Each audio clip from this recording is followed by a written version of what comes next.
In a galaxy of video games, there is only one. Star Wars, the arcade. Hello, and welcome to the Warp Shelf. I'm Frank Duran. I'm Deshaun Vasquez. And today we're talking about something that every executive at every big company has been like, yeah, that's a pretty great idea. We'll make a lot of money on this. We're talking about licensed games. We're talking about games for movies, cartoons, TV shows, bunch of things being made into games. We're not talking about games into movies. We're talking about movies into games and other media. Mostly tie-in stuff.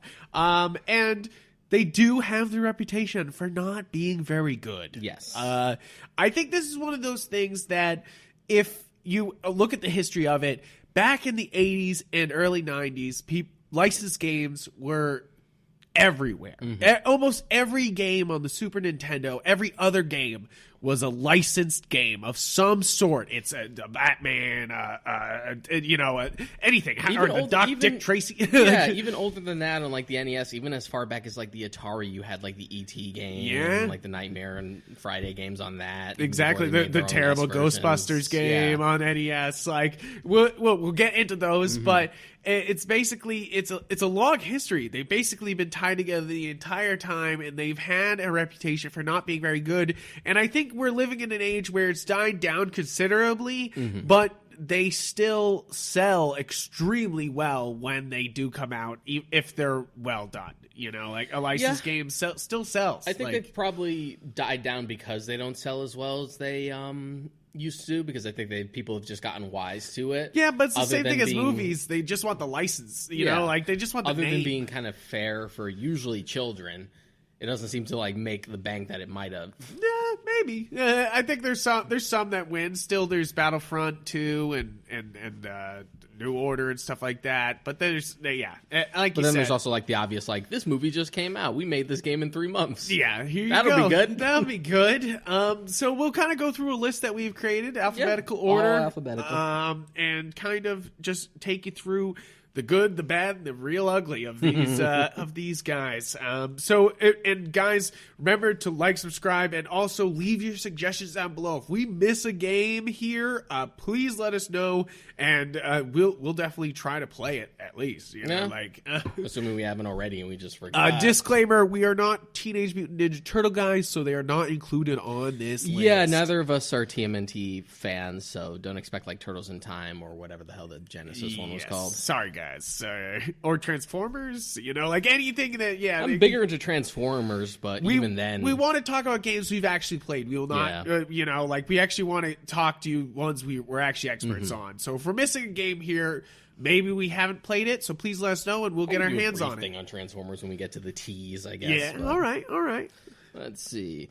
Since we're going alphabetically, we're actually going in numbers. It is the 007 games. Oh man! So I put 3 on here specifically. Okay, so what's the first one? The first one's GoldenEye. GoldenEye, which is the golden boy of licensed games. I would say it's one of the ones that have had a lasting effect through the ages as being like a really solid game that ties into 007. Yeah, not even ties to the history of 007 and the history of like movie licensed games that actually did well, but also a trendsetter and milestone for first-person shooters. Yeah, it really is. It's one of the first big boy FPSs. You know, like it's one of the ones that everyone remembers as being one of the first big guys. You know, out there. It was like the next stepping stone, like after like something like the original Doom and Wolfenstein. It still controls like butts. I mean, yeah, and believe me, it has not aged as well as you think it has. No, you'll go back to it. You'll be like, is this how it played? Like, yeah, it's rough. It is a fun game, no doubt, but like looking around with the yellow directional buttons on the N64 is atrocious, and when you go back to play it, you're like, oh god, what remember the hell? The C buttons?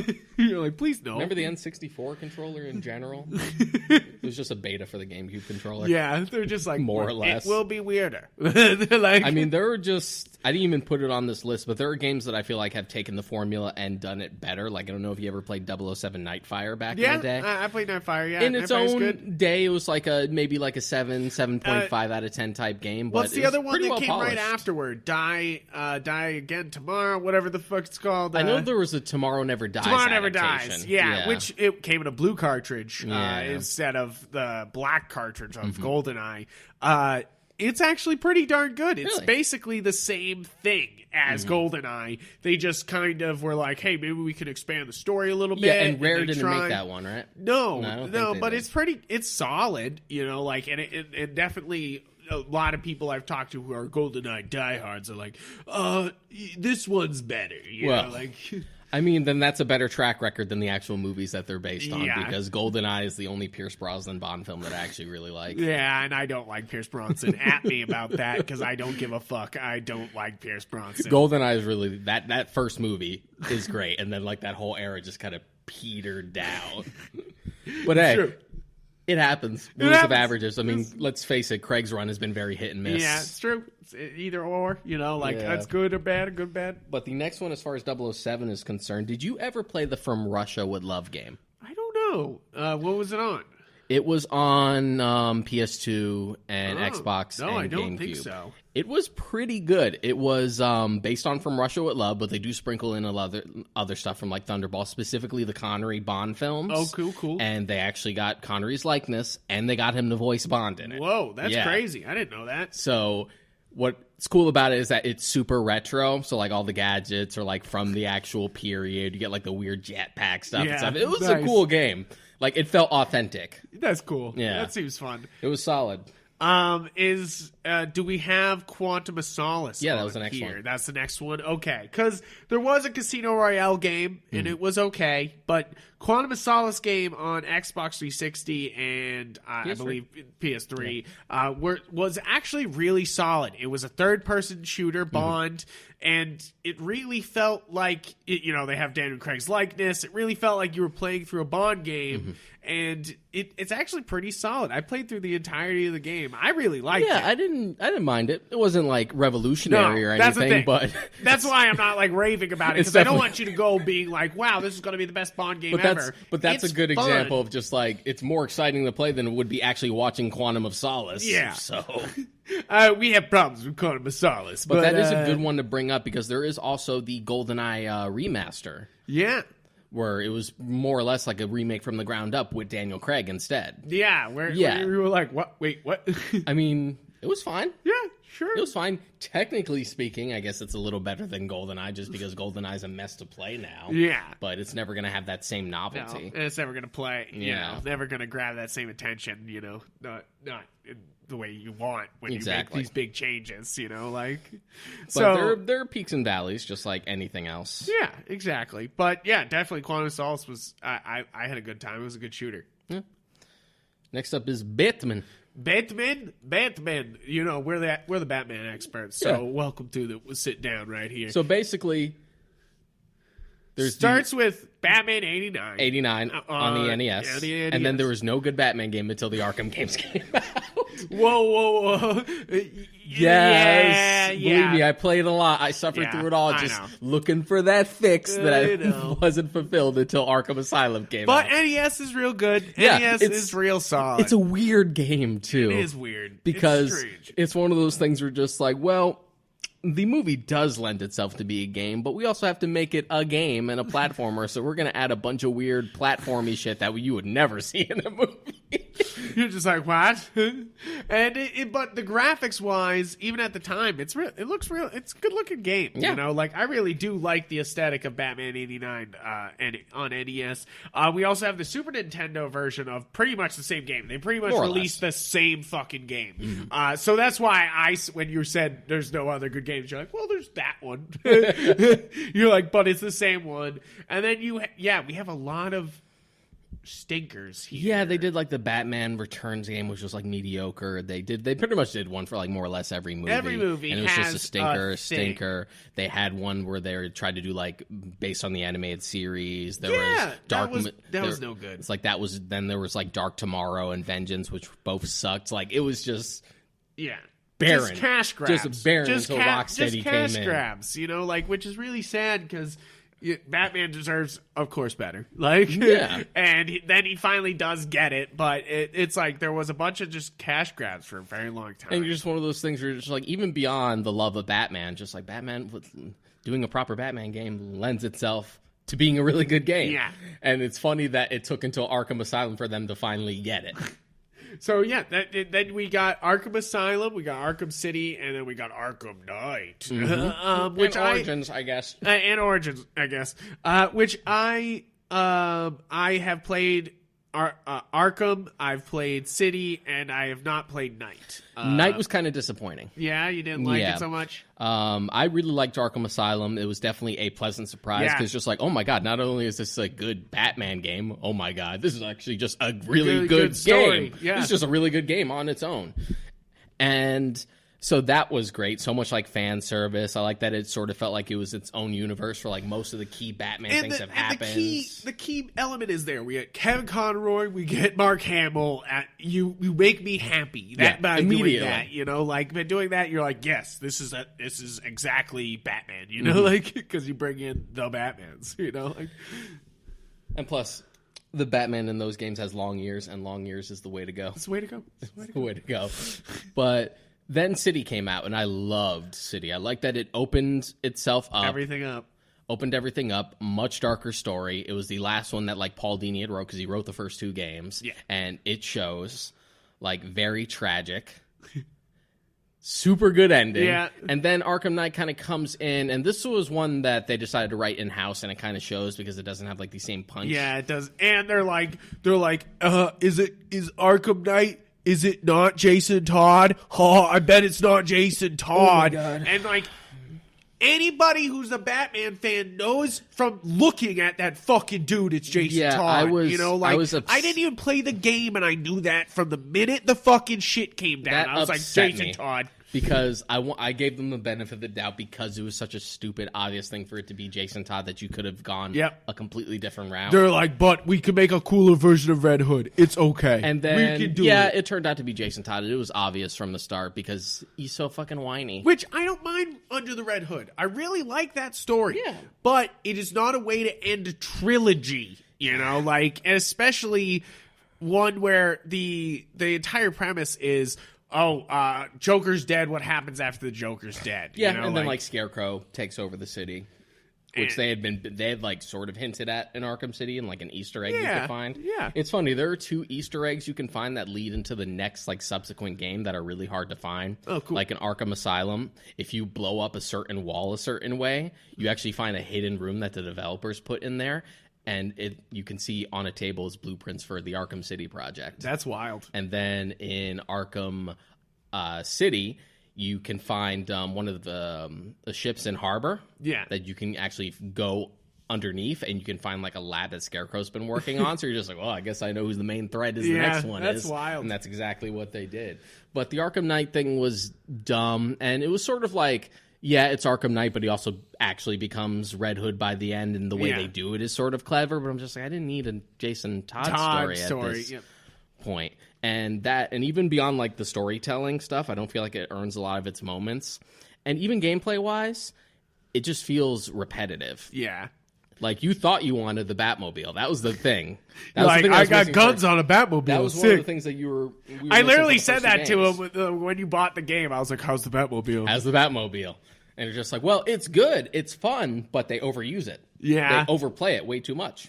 And, like, Batman's not a driving game. Just don't do that. So much of the game is predicated on, like, the Batmobile's in weapons mode, and you have to, like, destroy these drones, and you're like, why? Why? It's cool, like, once or twice, but then when you do it again and again, and then you have to, like, fight a tank, and then they do it again and again, and you're just like, another boss fight in a fucking tank? You're like, it's ironic because you have a fight with Deathstroke. Yeah. And it's in a goddamn tank again. What? Which is weird because Deathstroke was in Arkham Origins. Like, say what you want about Arkham Origins. Arkham Origins, ironically, has the best boss fights. Yeah, it's actually you talked down about that, but I liked Origins. Arkham Origins is fine. I think it's fun. I actually really enjoyed it. It's one of those things where like it might have been better off as like an expansion as opposed to its own standalone game. That's basically as I took it. Is that they made all this fucking content for City, and then they were like, oh. But it just reeked of just like, this is definitely not the main series, because even like it wasn't Kevin Conroy voicing Batman in it. Yeah, who is the voice in that? It was Roger Craig Smith. He actually does a really good job because they're trying to play that, it's a younger Batman. Yeah. But it gets all prequel-y. Yeah, and I mean, it's kind of annoying. But as far as the main series Arkham games are concerned, none of the boss fights are ever really that good. There are some pretty Mr. good ones. Mr. Freeze is really solid. Yeah, the ones in Arkham City are pretty good. Like the Mr. Freeze fight and the Ra's al Ghul fights are both really good. Really good. But that's one of the things they like suffer with, and it really comes to a head in Arkham Knight. You're just like, it was just Batmobile. Like, how did Arkham Origins have a better Deathstroke fight? Yeah, you're like, wait, what? What's happening here? Yeah, it's ridiculous.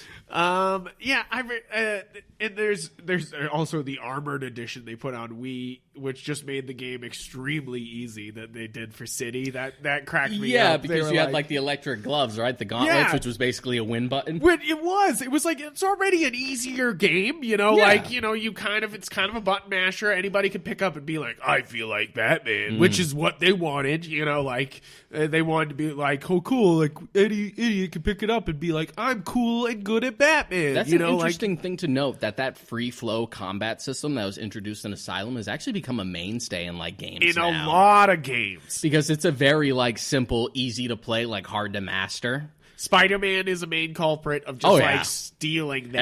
Everyone, they just looked at that and just like, let's just do the that. Insomniac game, they were like, yeah, let's do it again. Even before that, with like the licensed one, like the ones that they made for the Amazing Spider-Man films, are just like, what if we did that?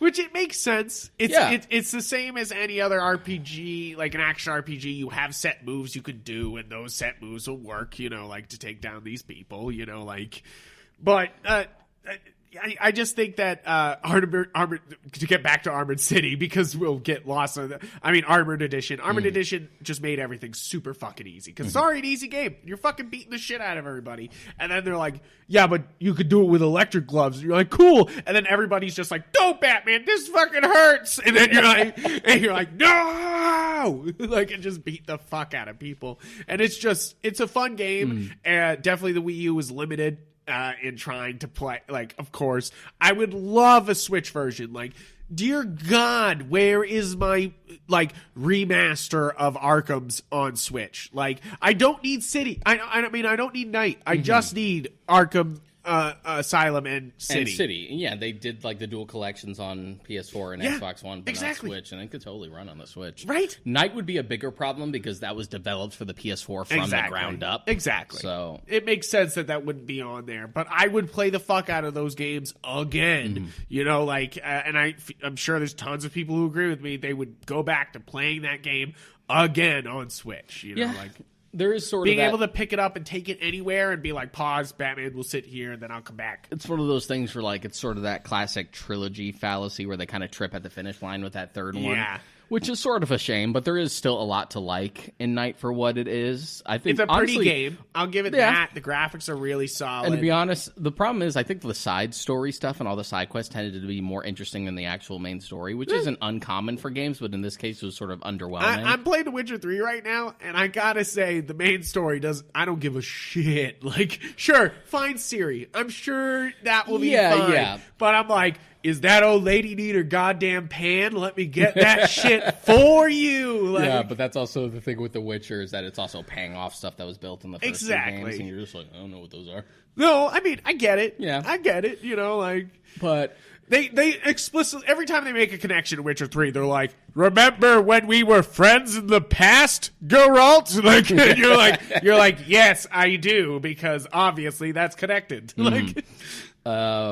Honestly, the coolest thing about Knight was like a Professor Pig subplot. Oh, yeah, that's wild. He's in that. You're like solving like this murder mystery where you're finding a bunch of like desecrated bodies where they're collecting pieces for it. And you're like, where is this going? And then I finally get to it and I find out it's Professor Pig behind it. And he's so Grant Morrison, like actual Professor like Pig. Full it's so twisted and fucked so up. creepy. That's and awesome. Like the voice that they give for him, they make him kind of flamboyant and like kind of bad touchy, but he also like he has like a compulsive snort. And you're like, it's so unnerving. It was so well done. That's so good. That's awesome. See, there's certain things in the Arkham games that like I love that that's influenced the universe of Batman. Yeah. That's important to see here, is that the Arkham games have touched the Batman universe in such a way. I mean, you can see it in the Dark Knight trilogy a little bit. You know, like you can definitely see it in the Batman and in Man of Steel going into Batman versus Superman. The Batman fight in BVS in the warehouse is basically like playing the Arkham games. Yeah.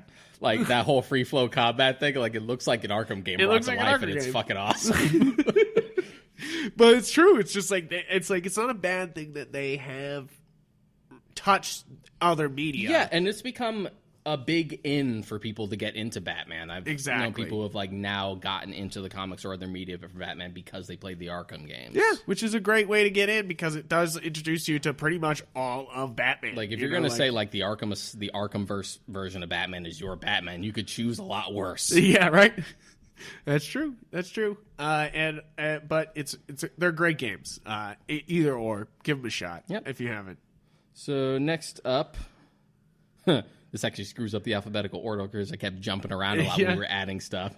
We were going from B to A, so that's my bad. But Alien. I mean, there's some good Alien games. There are two good Alien games. Okay, which ones are the two good Alien games? Alien 3 on SNES. Yes. And Alien Isolation. Okay, I was going to say Alien vs. Predator is also a good time.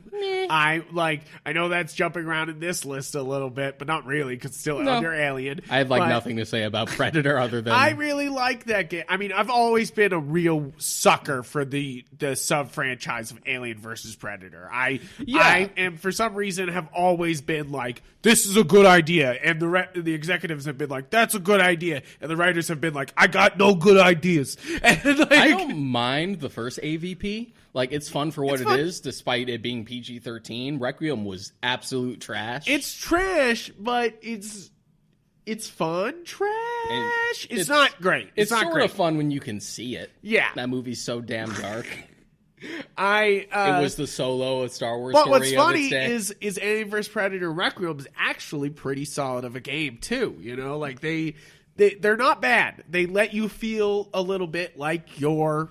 you can in the first Alien vs. Predator game, it's more open. It's not set to one of the plots of the movies, and it's more just like you could be a military dude, you could be an alien baby, you could be an alien, you could be you could be a predator. It's like you could be all these different things, and that's actually really nice. You know, I guess it's one of those things where like it works best where it originated from, which was really like comics and toys. Yes, and that's what that game is more. Yeah, is more the comics. Which If we're talking about Alien vs. Predator, the only good shit for Alien vs. Predator is really the comics. Because the comics are, whoa. Yeah, because it's very comic booky to begin with. And I mean, sure, there's the conceit, because I remember like Ridley Scott hated the idea, and like so did Sigourney Weaver of like AVP, just because. And I think that comes from the idea that like Alien is supposed to be the classier one. Predator is the action bro bullshit. I know, and Ridley Scott and Sigourney Weaver think that their franchise is more high art than it is. You know, like, but. I mean, the first Alien is you could consider high art. After that, you already started to like enter like action stuff. Schlock. Yeah, I mean, Aliens that's what it is. You know, like it's one of the best action films of all time. And then you tried to go artsy again with Prometheus and Alien Covenant. Look how that turned out. And you just end up with bullshit. But yeah, Alien 3 on the SNES is really fun. Just sort of like a run and gun type thing. Just a solid action game on the SNES. You just happen to be shooting down xenomorphs. Yeah, it's a little bit like Contra in a way. It's very Contra. Because I believe Contra was supposed to be an Aliens game at first. I know it was inspired by the Alien games. It could have been an attempt to try and make an actual official licensed game, and then they couldn't get it. Then it became its own thing. That's what I think is what it was. But I like that game a lot. I've played it myself. I think it's really solid. Again, like another case of... Put it on the Switch. I would rather play Alien 3 than ever watch Alien 3 again. Yes. I mean, yes. Please, dear God, never show me Alien 3 again. I don't need it. I don't need it in my life. I don't need that negativity in my goddamn life to shut. There's only 2 Alien movies, right?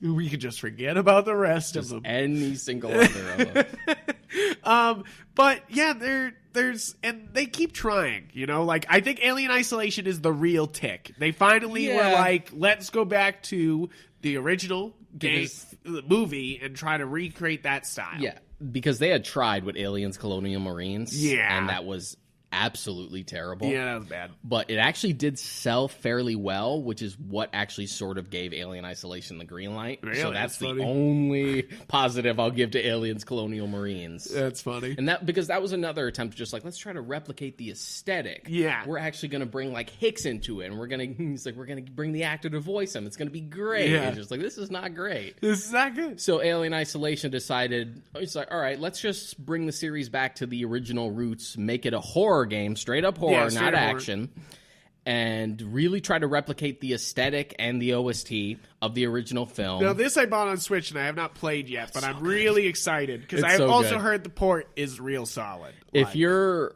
someone like me who prefers Alien to Aliens, then the way, like, the attention to detail is astonishing. And you're like, wow. And just how well designed, like, the AI for the actual xenomorph is. The fact that he doesn't have, like, a set patrol pattern. He seems actual intelligent, acts like an actual animal. Sometimes he's more aggressive than others. He can fake you out. That's wild. Yeah, you could, like, hide in a room in a locker, and he'll come up. He'll, like, sniff at the locker. You have to, like, hold the button to, like, hold your breath. He'll, like, maybe leave the room. And then he'll, like, pounce back in the room just to see if anything moves. Yeah, right. Like, he'll actually try to fake you out. Like, it's so terrifying. Like, I remember playing Alien Isolation the first half hour. It was just, like, in the dark with a nice set of headphones. This was back when I still had the old Sony headphones from school before they broke down. Just, like, in that at night. I played, like, 45 minutes of it, went to the kitchen to go grab a glass of water. I'm, like, shaking my head, just like, Just like the sound designs and just that feeling of dread that it gives you. And the fact that you're more or less pretty powerless against it. Like, if the xenomorph catches you, it's just done. You have more or less no way to defend yourself until later. My question, though, is how do you progress through the game? Like, so are you trying to get your ship started? Like, what you have a bunch of different objectives. You're actually playing as Amanda Ripley, which is Ripley's daughter. Is wild. Yeah, the one that she ended up losing because of, like, the time skip in Aliens. Like, you're playing as that character. She's initially looking for Ripley, and it takes place all on a space station. And you're initially looking for survivors who might know about it because they've received a distress call from the Nostromo. And you go there, you find out, oh, there's an alien around. So it's just like, all right, what can we do? It's just like, well, the ship's damaged. Let's go get some parts for that. And then it just escalates from there. It becomes a bunch of different objectives. Like, well, that's ruined. We got to think on our feet now. And it's just unrelenting. I know some of the complaints for the game is that it's a little too long. I didn't mind that because it just felt all the more harrowing. Where, like, just when you think you're out, it just keeps on going. Which is what the first film does also with its fake ending of being like, it's okay, and then being like, nope. Yeah, there's a bunch of, like, false things. You're like, okay, it's over. He's like, okay, it's not. Okay, it's not. It just feels unrelenting. And the fact that you do more or less do have to rely on stealth. Yeah. Until you get the flamethrower. And even then, don't overuse the flamethrower. Yeah. Don't do it. Because you can use it as, like, an easy... If you spray the flamethrower on the alien, it will run away. But now it's more aggressive, so it's going to show up more often. Oh, okay. It's just going to be pissed. Yeah. So it's going to be more aggressive. And you only have so much flamethrower ammo. I got real power hungry. So by the time I get to, it's not even spoilers because you know there's going to be a nest at some point. Yeah, of course. I got to the alien nest where then they tried to throw like 2 xenomorphs at the same time at you. Oh, God. Plus there are face huggers around because eggs are hatching. By the time I got to that section, I was out of flamethrower fuel. So I'm just like, I got to do this whole thing all stealth now. I am fucked. This is clearly what you were supposed to save your flamethrower fuel for. Oh, Lord, that's wild, dude. But it's so crazy. good. Like, the sound design is fantastic. You hear all, like, the whirs and the buzzings and, like, the clanks of the spaceship. And that makes you more paranoid because sometimes you're just like, is that him? Is that just the pipes or is that just the alien? All you have is, like, the actual tracker from the game of, like, a little dot. And if it's close, it can hear it. Yeah, that's awesome. It's wild. Like, the attention to detail for that game is fantastic. It's a pity that that game didn't do so well. It didn't do poorly, but it didn't make the numbers that they wanted. Yeah. So, like, a sequel's kind of up in the air. Probably not. I would love one. Yeah, that'd be awesome. It should. It kind of already looks like it deserves it, but I will get to it. Next up is Aladdin, the Super Nintendo and Genesis ones. These are interesting to talk about because they're two very different games. They are very different games. I'm a big Aladdin fan, so I've played a little bit of this, but I've not played much of this. So you might be more the one to talk about. Yeah, I've played both. The SNES version was actually developed by Capcom.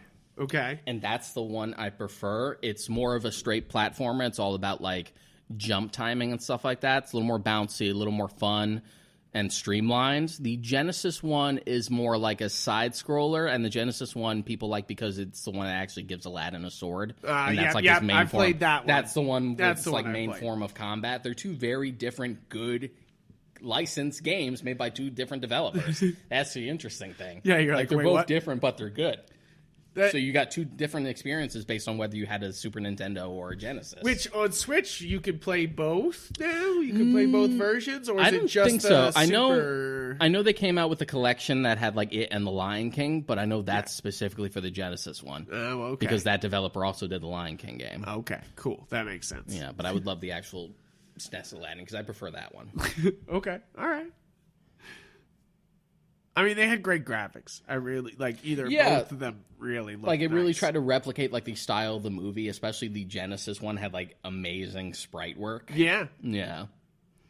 So next up, I doubt you have played this, but who knows, is the Chicken Run game on PS1. No, I don't think I've played the Chicken Run game. What do you mean you haven't played the Chicken Run game on PS1 Frank?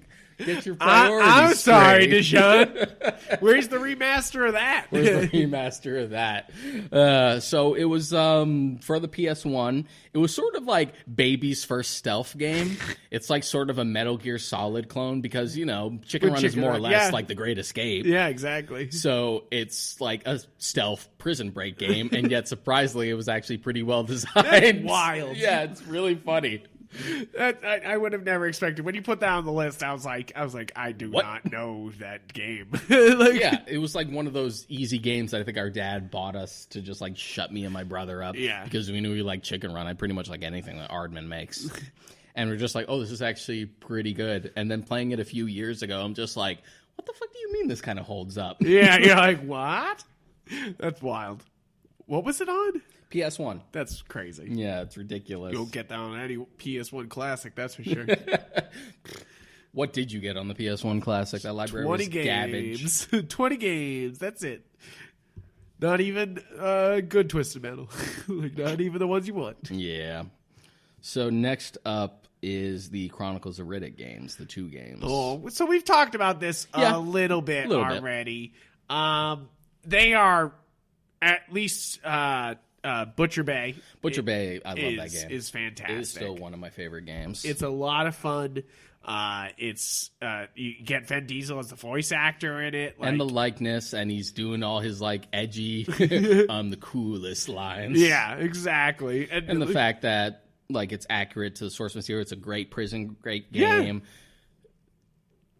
He's like super well designed. I love that his eye shine like nocturnal vision thing is like actually a game mechanic, and they actually utilize it well. It's fun. It feels like a licensed game should. Mm-hmm. Like I definitely think that's one of the better examples of these licensed games on here, where they took the movie and they did the movie, but we're able to expand on it without you being like, oh yes, this is them stretching this movie, like this is them trying to get it to work out as a game, and it's not. Yeah, plus it's actually like a solid prequel because it takes place before Pitch Black, and they mention Butcher Bay and like Chronicles of Riddick, so you're like, huh. The lore keeps expanding. Assault on Dark Athena was fine for what it is. It was fun, just kind of repetitive. Yeah. It didn't have the same magic. All right. Next up is the DuckTales game. DuckTales, ooh! Good ones. These are really good games. These are... It's hard. They're hard. It's old school hard, but really good. And the music is... Yeah, I mean, there's not much more to say, but yes, that DuckTales game, if you've never played it, is totally worth it. Like, because DuckTales, ooh... Yeah, I'm not sure. I think it's been hard to get your hands on it now because of like the license expiration, which is sort of the problem when you only release a game digitally, is that you could just lose it, kind of like the Scott Pilgrim game. But Yeah, if you can just try to find your way to get your hands on it by whatever means necessary, then you'll have a good time. DuckTales. We're gonna get sued. Yeah, I gotta get sued. We're still gonna. The next one is Friday the 13th. Okay, so there's the original NES Friday the 13th. It sure is a thing. That sure is a terrible piece of garbage. This is one of those ones I own for some reason, and it is just garbage. It's just one of those ones where you're just like, no, make it stop. I always recommend people watch Cinemassacre or the Angry Video Games Nerd video on Friday the 13th, because he pretty much sums up what everybody's feelings are when they play that game, yeah, you know? More or less. And it's just, it's terrible. But then you have a couple more terrible games after that. I think there's a Super Nintendo one that's pretty fucking bad. And then there's a couple others, isn't there? Is Probably. It's just like, for me, kind of like Batman, just like a dead space. Yeah, you're just like, that. Please God, stop. People only remember the NES one because it was infamous and it was like the first one, and then after that it's just kind of until we get to the new game. Yes, which the new game is just called Friday the 13th. Friday the 13th, the game. The game. And it is surprising. I thought I would not like this game. I bought it on Switch being like, well, I love Jason. You know, like, as stupid as he is, this will be fun. Oh yeah, I'm a huge and Friday the 13th fan. You had talked it up to me. You had been like, no, it's fun. It's a fun game. It's messy. It's messy. real messy. It's like playing a board game that's not fully tested out. You know, like, absolutely. It's basically it. It's like it's a really fun game. It's really well balanced. It's got some fun little things going on, but it is just like I say really well balanced, but like it has good balancing rules. It's not well balanced. That's the reason why it's not good. It was a crowdfunded project, and you can kind of tell because it has like those cracks to it. But as far as what it is, like, it's really well done for what it is. It's super fun. Yeah. But there is some caveats to that. It's very glitchy, especially depending on where you play it. And especially, like, I'm sure it's glitchy on Xbox and PS4, but, like, I got it on Switch, and of course it's a lot more glitchy on Switch. It's fine. It totally is. But I've gone under beds and then just kept sliding. Like, you know, like, or opened a door by accident. It's a game which is just going to happen. When my friends and I play it, we have a blast with it, but we need at least like 5 people. Yes. Otherwise, it ends too quickly. And we like to just do it on our own and not deal with normies because they do cheap bullshit. Yeah. And it's so fun. It just needed more time to cook. And then the issue is that they've lost the license. It's not so much that they've lost the license, is that there's an ongoing lawsuit between Sean S. Cunningham, the director of the first Friday the 13th, and Victor Miller, the screenwriter for it, over the rights to the character. Interesting. And because of that ongoing lawsuit, which I think is still fucking going, it's been going on for a few years now, they weren't allowed to make the expansions for the games that they wanted to. Yeah. They had more plans for it. They wanted like a full-fledged on-story mode. They were going to add expansion stuff like the spaceship from Jason X that'd be awesome. as like a map, and Uber Jason as like an option. Like, they were going to add a bunch of stuff to it. Yeah. But now they can't. Now, legally, the only thing they're allowed to do is like patch it up here and there, but they can't Which they still haven't patched up they fully. do little stuff here and there, but they're not allowed to like really make any big changes to the game, which is a big shame because it's one of those things where like it's already really fun for what it is, but the potential was even could have greater. been further. Like, if they were able to keep working on this game, it could have been fantastic. But they're on to greener pastures, I guess. They are working on Predator game. Oh, really? Which I might as well bring up now because I have nothing to say about Predator games other than that. I'm trying to remember the other Predator games other than Alien vs. Predator. I don't remember much. Yeah, exactly. Yeah, like, I really don't. But yeah, they're doing a new Predator game, Predator Hunting Grounds. And from what I can see, one, it looks a lot more polished. And because it's not crowdfunded. Yeah. And two, it does look really fun. I'm down for these guys making more games. Yeah. Is basically it. These guys have a good game here.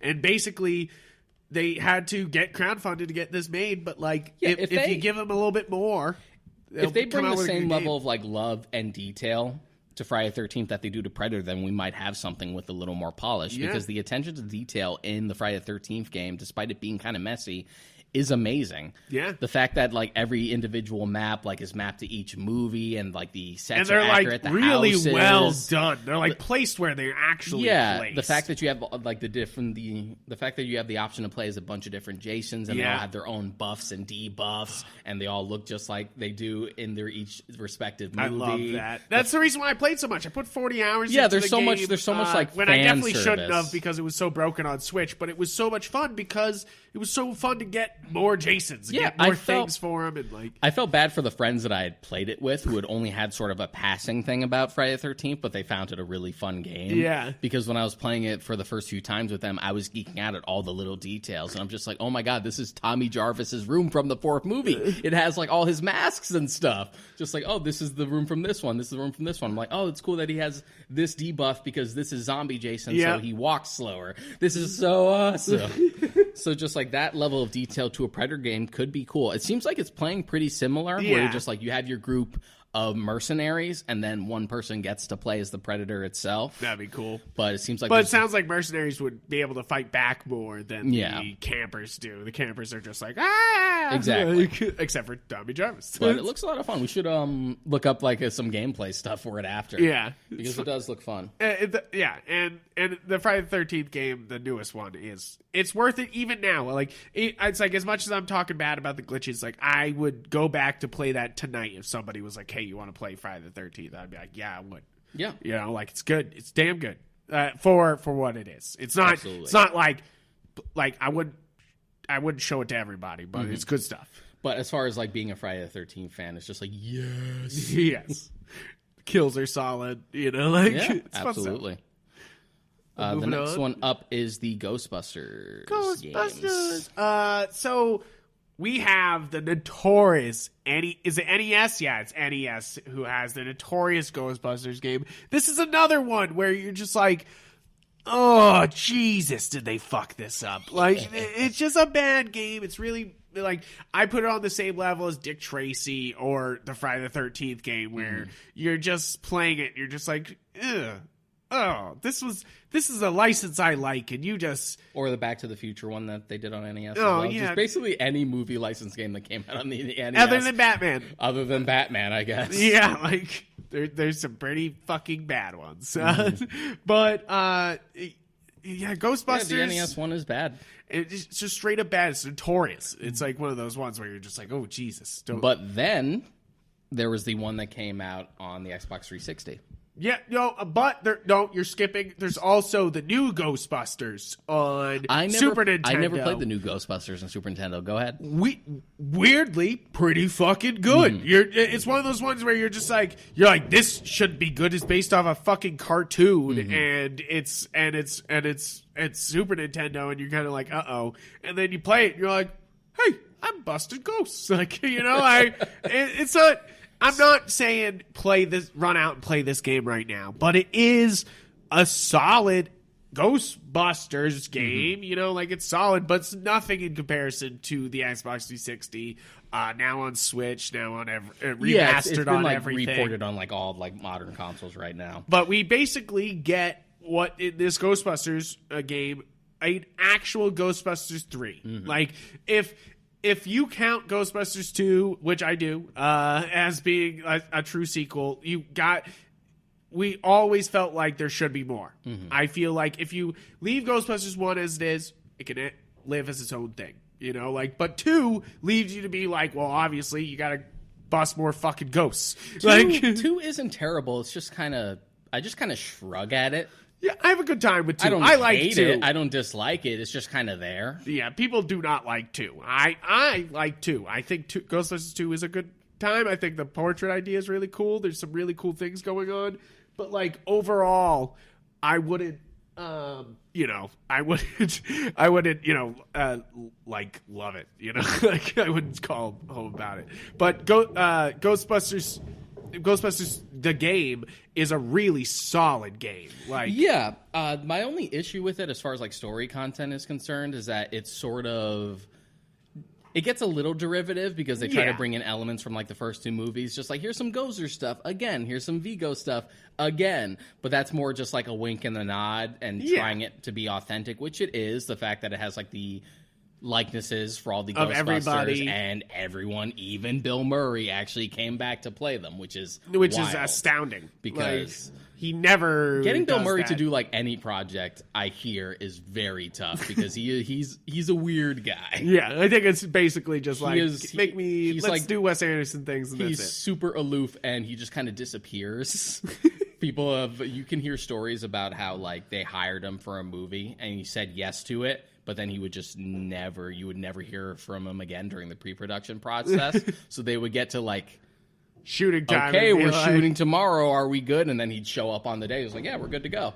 So like he's like this mysterious force. You can hear that for like Groundhog Day. You can hear the stories like that for Lost in Translation. Or just like, I guess he's doing it.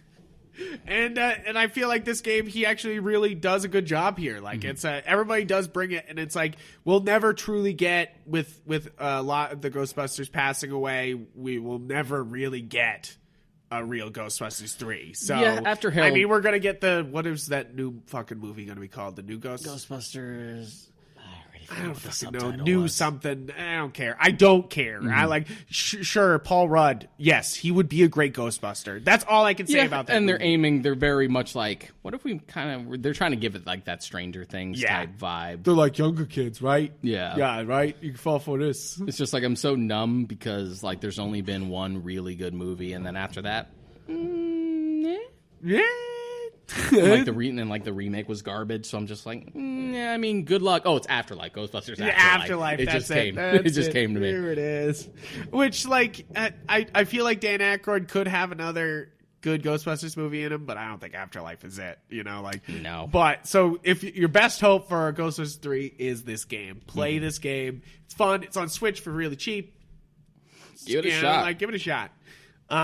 Moving on to The Godfather. The Godfather. Now, you didn't even put this on the list at first. I had to remind you of it. I only played like a little bit of the first game. This was one of those games that I got and I played the fucking hell out of it. I don't usually 100% games. I usually just beat the story and do what I want and then walk away because I don't feel like I need to do that to feel accomplished.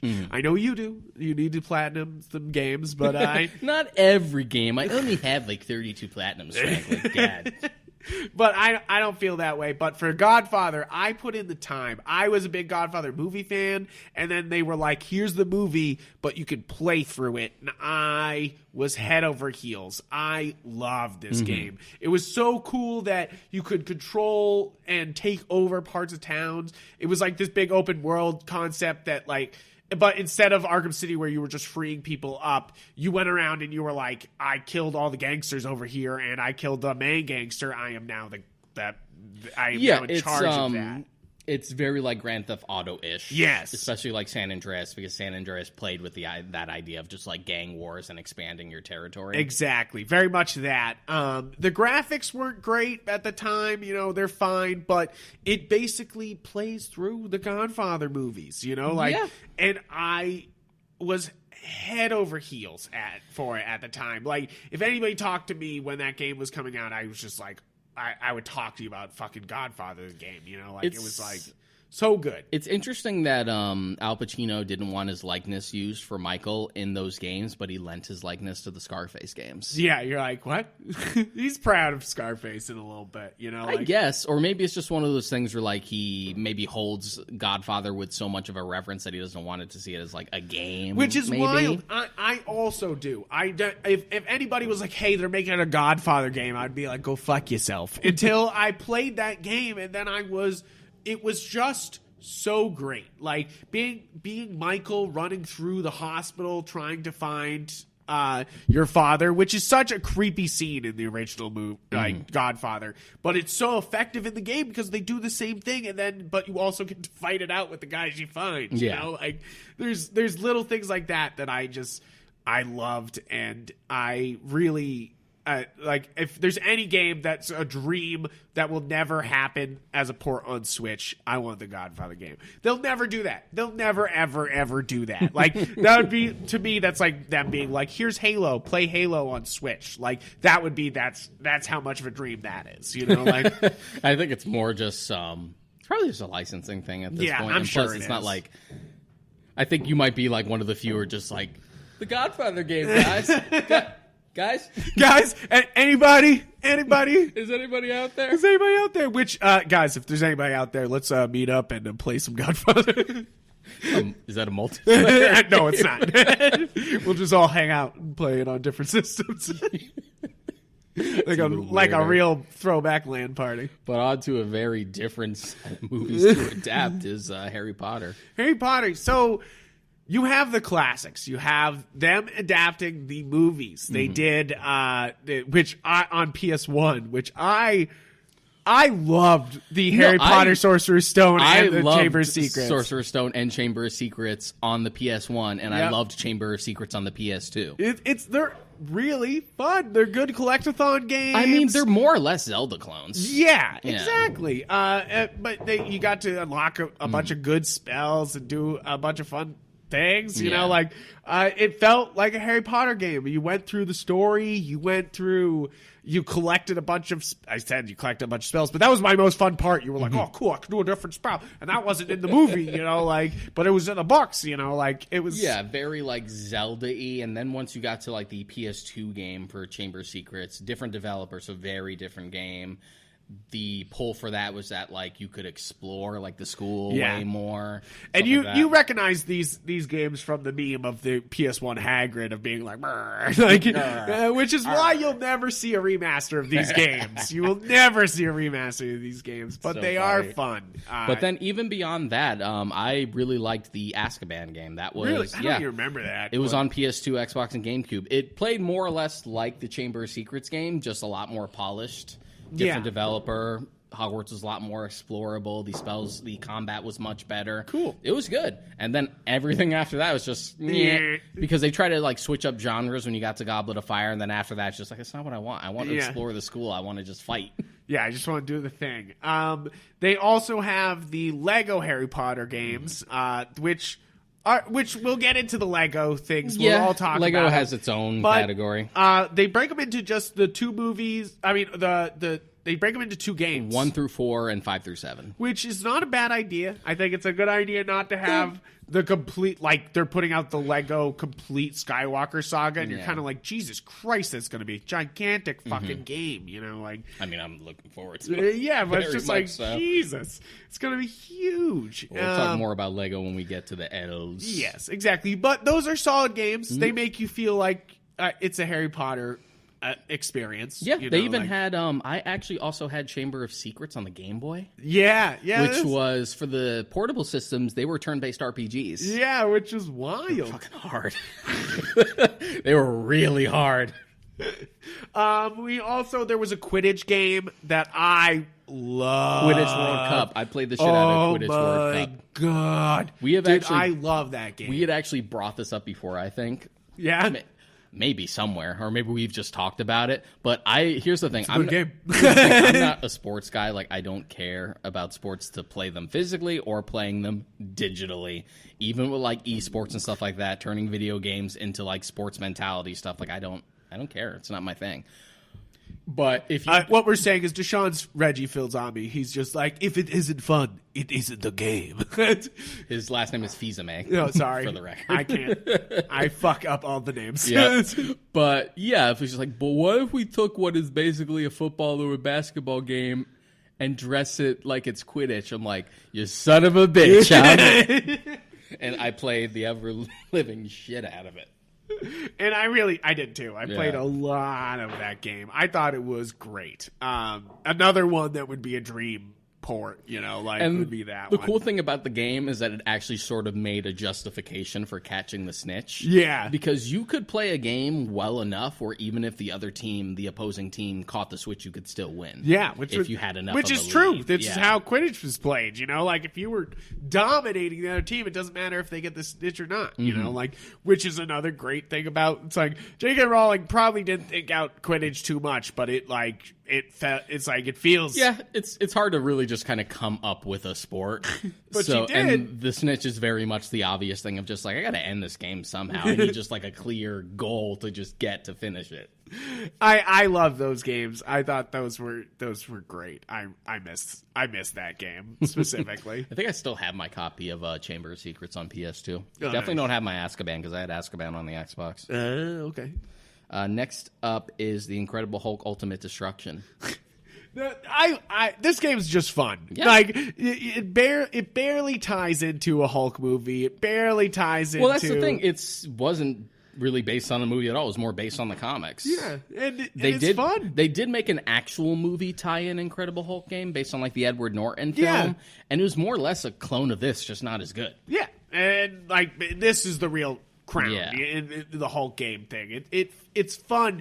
It's a lot of free flowing. You feel destructive enough to feel like the Hulk. You know, like you are able to just run around and tear apart a city.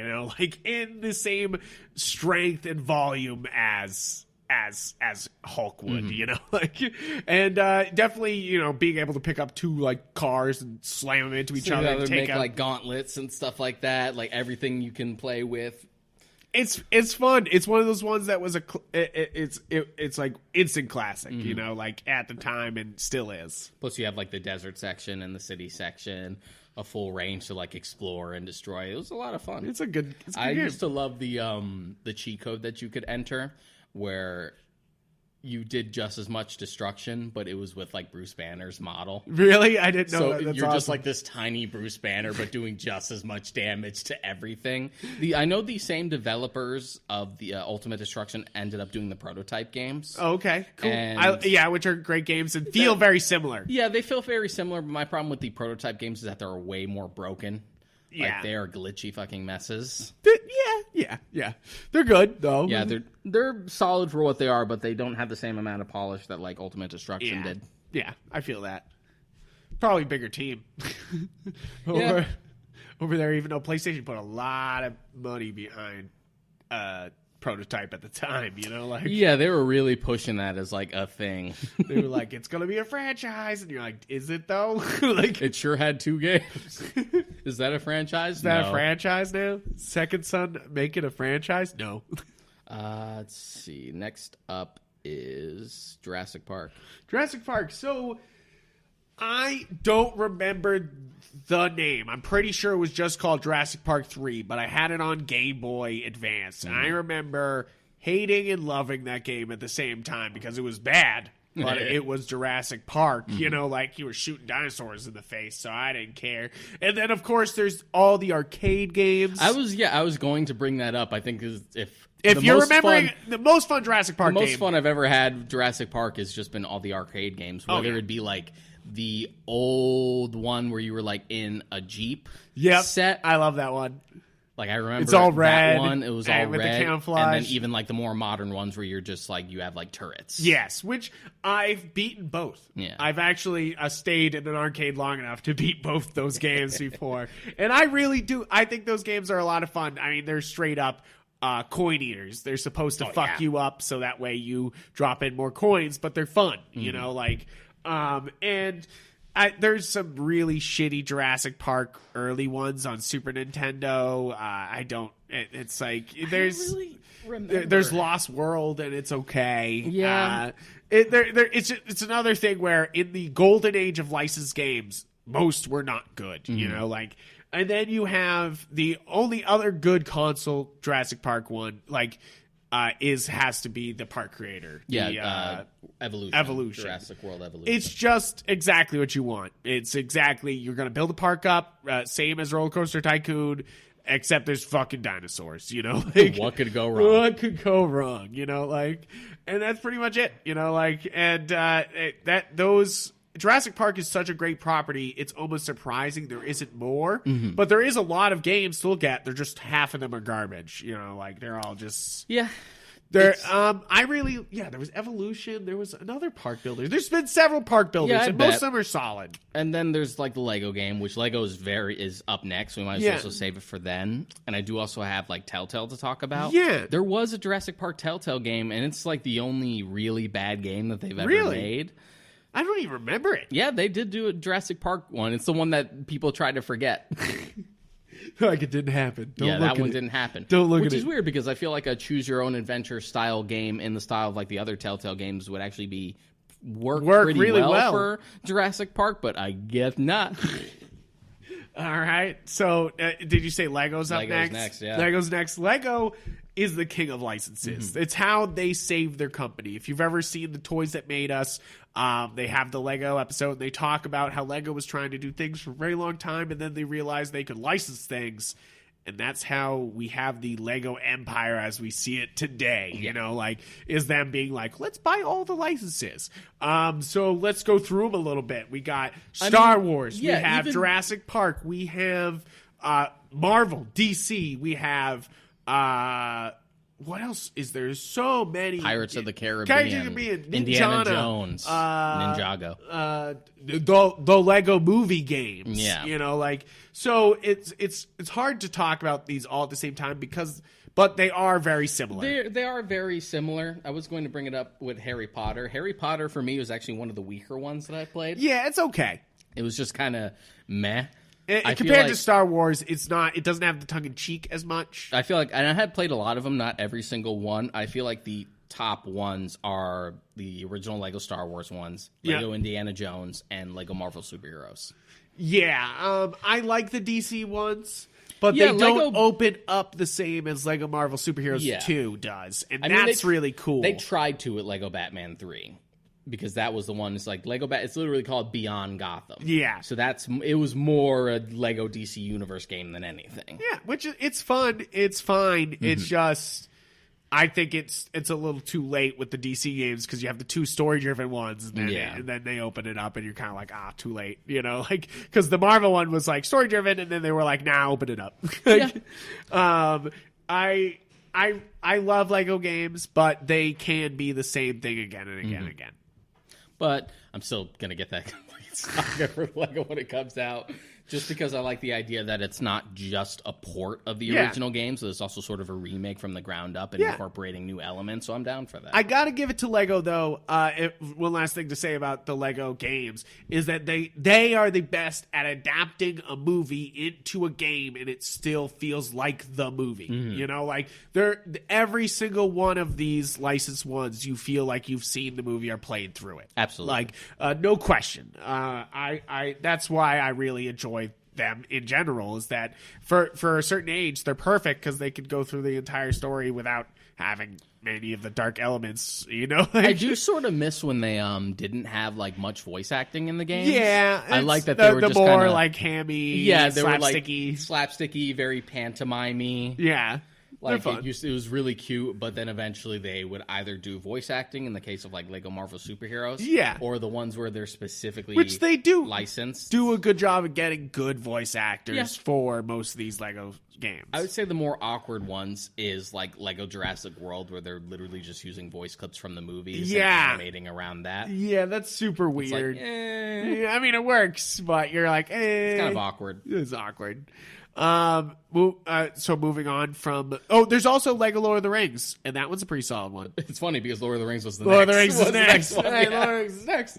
That one's a pretty solid one, but let's talk about the actual Lord of the Rings games. So we have these two Towers and Return of the King on PS2 and Xbox were two of my favorite games for the longest time. I know you think they're fine. Shut the fuck up. I know I had them. I own them. I think I still have my two towers, actually. So fucking good to me. I love the skill tree. It was perfect for me and my brother. I have a little brother, and it was awesome to be able to play through the game, and he could play with me, and we could both level up together. and it not be like a weird competition to like level up. It was just fun to do it all together and to play through the games. And at an early age, we were shown these movies, and I think that the games more cemented us even more as fans. Yeah, you know, I mean, like, it's an easy pull for like a Lord of the Rings fan, especially at like the height of popularity that the movies had. and for me at the time, I know it's super stupid, but as a kid, I love being able to see the clips from the movies. I know it's dumb, but it was so cool to like play to a point, see a clip from the movie, and then get back into the action. You know, don't like, understand. They played a clip from the movie and then it transitioned to the game. I know. And back then It's it so looked, stupid. and back then it was just like, whoa. Yeah, exactly. Because back then it was like it was seamless back then because, oh my god, the graphics, it looks just like the It movie. just looks like the movie. And that's exactly it, is that like, looking back on it, it's dumb. It seems like they padded out the game, but as a kid, I was head over heels with being able to be like, and then they turn into the movie clip. Isn't that great? Let's watch the movie clip. Like, I think one time as a kid, I watched basically the entirety of Two Towers just from the clips from the game as they went through. And it's just like, that no one should view the movie like that. I'm sure Peter Jackson was like, wait, no, please, God, no. But I really love those games. I think it's strictly the skill trees. I mean, it was just really cool to be like, and now Aragorn gets 2 swords, and now Legolas gets 2 swords. Sick. You know, like, it's just like stupid little upgrades that made me love them. Like, But there were also not only that, but like portable adaptations of those movies as well. I used to have like Two Towers on like the GBA. Yeah. And it was kind of like this, if it played like an old school PC dungeon crawler. yeah, I remember that. Yeah. That was so wild. Just like kind of clunky and really annoying and difficult, but kind of fun for what it is. Just kind of all right. But if we're talking Lord of the Rings, we got to bring up Shadow of Mordor. Yes, Shadow of Mordor. I played a little bit of it. You've played the entirety of it. I beat the first game. I did not play Shadow of War. I think it's a very cool concept. Yeah, it's a very cool looking game. It's a lot of fun. I usually make the joke. I call it Shadow of Arkham's Creed. Because yes, it is. They were like, it's hey, more let's or less. just. What if we combine the Arkham Asylum games and Assassin's Creed, and with the Middle Earth? But you have to aesthetic? give it to the Shadow of Mordor does a huge step forward for games. They made the AI system where you killed the characters and then they got stronger or weaker because you took out certain things, and then certain characters remembered you. Yeah, the Nemesis system. It wasn't bad. But it's really cool. It is a cool idea. The way it's actually executed in the game isn't as impressive as you think, but it is a cool novelty. Yeah. I think that effect, though, goes into further games down the line, and we'll see even more effect of basically that in more games. Yeah, I do want to play Shadow of War, but it's not really a priority because, to be honest, Shadow of Mordor wasn't for me either. I got it when it was on sale. Yeah, okay. So I'm kind of just waiting for that for Shadow of War, but it's cool. Okay. I mean, they're good games, and they're solid looking too. You know, and there's plenty to and like. and the plot's solid. You know, there's plenty to like if you're just like a huge Lord of the Rings nerd. Yeah, there's of course a lot of other Lord of the Rings game. There's like the Third Age, and the Third Age was sort of a Star Wars Battlefront clone, but with Lord of the Rings characters, and that was pretty good for what it was. Yeah, and there's lots of good ideas. I think there's Lord of the Rings Online. That was that a thing? Yeah, I think that was it. I don't remember that. Yeah, that was not very good. Maybe I just repressed it. Just repressed it, kept it down. But moving on, I guess. The SNES and Genesis, since they're both the same game, of The Lion King. I mean, we talked about it last episode. I fucking love The Lion King. It's a great game. I never knew how they were going to make it into a game, though. Like, it's a great movie. I have no idea how they made it into a game. Like, sure, platformer. But they did. It's hard. It's very hard, but I have beaten it. Yeah? Yeah, I beat it as a kid, and I remember replaying it like a few years ago, like on an emulator, just to go through it again. And I've never beaten it. It's a hard game. Yeah. It's a very hard game. Just like, wait, no, please. But for what it is, it's fun. It's just very difficult, and it's intentionally difficult. Yeah. It's like, hey, you're going to put some time into this game by losing a lot. All the time. And you're going to rack your nerves getting to the end. All right, moving on. It's like one of those things where, like, if it was at the arcade, that would be a coin eater. Yeah. Exactly. Next up is the Mad Max game. Oh. It's a lot of fun. It's good. It's good. It's not amazing, and it does get glitchy. It does get glitchy, repetitive, but it's fun. But it's fun. The authenticity is fantastic. They actually did have George Miller as a consultant for the game because it was sort of being developed around the same time that Fury Road was still being produced. So they're just like, oh, why don't you give us some ideas that you have from Fury Road? And you can kind of tell it does. It doesn't do Fury Road, but it touches it. But it does try to take place in like that same universe, and they reference the same things. Yeah. Like, oh, you can actually go to the Bullet Farm or this and stuff like that. The only thing that's missing is like Immortan Joe's stuff. Yeah. Which, fine. That's how they connect to the movie, you know? Like, it's definitely one of those ones that it is infamous for being glitchy, though. Like, the reason why I love that game is there's... I love r/game physics, where they just gather clips of games freaking the fuck out. And one of my favorites is there's a storm that happens at the same time as an explosion, and then Mad Max starts spinning in the air and then spins like a tornado and then spins like this and then off screen. And you're just like, what the fuck just happened there? You know? So, and it's one of those, like, my roommate had it for a little while and I watched him play it, and it, even just watching for like the 10 minutes it would glitch in front of me. Oh, yeah. You know, like it was just one of those games that you're just like, please stop. But it's definitely authentic to like that universe. It very heavily leans on Fury Road. And to be honest, the vehicular combat is very well done. Yeah. It's just gonna explode and send you flying in a weird direction because everything's ragdoll. That is kind of what you want out of a Mad Max game, is at least for like vehicle combat and mayhem to be good. Yeah, exactly. You don't want it to be trash. Like Arkham Knight. That's a game that I still haven't finished because I've actually tried doing everything for it, and there's just so much to do. That's wild. But I'm more or less almost done with the story. I'm just trying to like go completionist on it. It's one of those things where it's one of those games where when I have nothing else to play and I'm kind of caught up on my backlog, I'm just like, let's go back in the Mad Max. All right, makes sense. A back pocket game. Yeah. This one is the Mummy Demastered, which you sure played a couple minutes. Yes, literally 10 minutes before we recorded, I downloaded and bought it on Switch because I have heard many times that the movie is basically used as a premise for this game. They're kind of just like, yep, there's an evil mummy and she's releasing a bunch of shit, but you're one of the people who clean that shit up.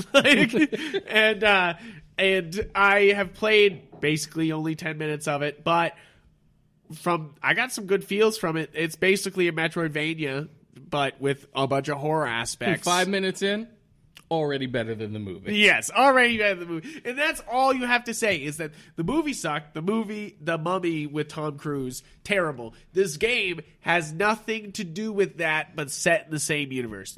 Tom Cruise doesn't even fucking come into this. They do use Mr. Hind at the beginning, though, because he's supposed to tie the whole dark universe together. Yeah, Russell Crowe being like Dr. Jekyll and Mr. Hyde is like, he was supposed to be like the Nick Fury of the dark universe. And they do have that in this game, but overall, this is just a really solid Metroidvania that's on Switch now, and I think it's on other consoles, but I know it was a big deal. How much was it? It was like $20, not even. Like I think I got it on sale for $15 at the time, and like it's a Metroidvania. Sometimes a good Metroidvania will be so soul healing. Like you're just like, yes, I go back and I get the good upgrades, and I come back and I kill you. Yeah, there's something very cathartic about those types of games. I'm still going through Hollow Knight. Yeah. Slowly but surely. I've beaten it, but I haven't had the true ending and done all the side stuff because, oh my god, the secret bosses are so damn hard. Yeah. And another good one that's out now, SteamWorld Dig. SteamWorld Dig 1 and 2 are really solid Metroidvanias. I was doing those for a while. But then I played Hollow Knight, and then I stepped away from all Metroidvanias for a little bit because I was like, fuck you. I don't like you. So maybe this will get me back to playing a Metroidvania. I mean, hopefully. But it's solid enough that like you should probably look into it, you know? Okay, so what's next up on the list? Next one we can just kind of breeze through because we already talked about it. It's the Scott Pilgrim game. Yes, we have a whole episode about this. That's more just like, great game. Sad that you can't really get it legally anymore. Listen to the Scott Pilgrim episode for more details on that. Exactly. All right, moving on. The 2 new South Park games, Stick of Truth and The Fractured But Whole. So, or we can talk about the history of South Park games because there's a lot of them. There's been a few. I've played the N64 one. I did too. But I've never played Stick of Truth or Fractured But Whole. They're so good. Yeah, they are good. They're so funny. I was waiting for them to be on sale on Switch. That's fair, especially for Stick of Truth, because Stick of Truth is pretty short. For a turn-based RPG, it's more the length of like a typical adventure game, so like 13, 15 hours. Okay. Which isn't short, it just feels short for an RPG. Yeah, where you expect a 40 to 60 hour experience, you know, like... Fractured But Whole is more like about 20, 25. And it feels a little better. Okay, makes sense. It's really funny. I remember the comparisons back when the game first came out. It just says that it feels like you're playing a season of South Park. And it that's really the problem does. with the N64 game. It's funny, but you don't feel like you're playing an episode, really. You just feel like you're playing a weird South Park game, you know? Like... Well, with Stick of Truth, it really feels like you're playing like a season of the show. It's authentic. It looks just like the show because of that 2D style. It's so funny. And I know it was a really troubled production because they put so much work into it. Yeah. Because this was the first one that like Parker and Stone were just like, we've had a bunch of games. Yeah. None of them have really been authentic. Why don't we actually involve ourselves in this and try to make this the best, like most accurate game it can be? And they said like the workload to like write out those games was like almost just as tough as writing for an entire season of the show. Really? That's funny. Yeah, it was rough. That's wild. I definitely want to play them at some point. They look great. Oh, they're so funny. Definitely not the types of games you play in in the presence of most people. Yes. It gets ridiculous. But what's interesting about the gameplay contrast is that Stick of Truth is traditional RPG. Yeah.